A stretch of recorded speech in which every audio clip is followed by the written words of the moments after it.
Next time যদি কোনো ছেলের সাথে কথা বলবি আর এটা যে আমি জানতে পারি। নেক্সট টাইম যদি কখনো ছেলের সঙ্গে কথা বলছো আর আমার কানে যদি এরকম কোনো কথা আসে, তাহলে আমার থেকে খারাপ আর এই দুনিয়ায় কেউ হবে না। হ্যাপি ওয়ার্ডস, ঠিকই শুনেছেন।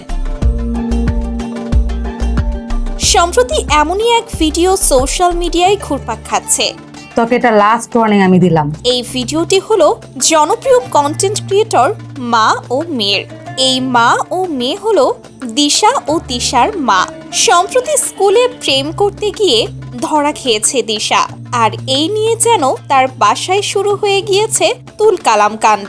ধরা পড়ার আগে দিশার মা দিশাকে সন্দেহ করেছিল, আর এই সন্দেহ করাতে দিশার বান্ধবীদেরকে টাকা দিয়ে আগেই তার নিজের করে নিয়েছে দিশার মা। আর দিশা যখন স্কুল ছুটির পর তার বয়ফ্রেন্ডের সঙ্গে ডেটে গিয়েছিল, তখনই তার বান্ধবীরা তার বাসায় এসে দিশার মাকে এসব জানিয়ে দিয়েছে।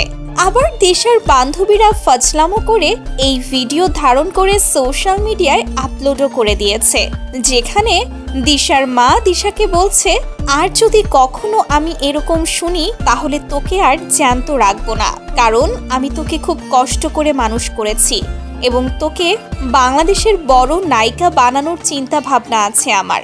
আর এই কথা বলতে বলতে দিশাকে থ্রেট দিল তার মা। তার মা তাকে এই কথা বলার আগে অনেকগুলো মেরেছে, আর দিশার মা দিশাকে বলেছে, আর যদি কখনো আমি এরকম শুনি তাহলে তোকে আর এই পৃথিবীতেই রাখবো না।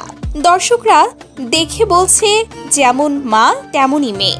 দর্শকরা কেউ কেউ বলছে, আপনি তো মা হয়ে আপনার মেয়েকে এসব টাকাওয়ালা ছেলেদের সঙ্গে প্রেম করতে শিখিয়েছেন, তাহলে আবার এসব ভিডিওতে নাটক করার কি আছে?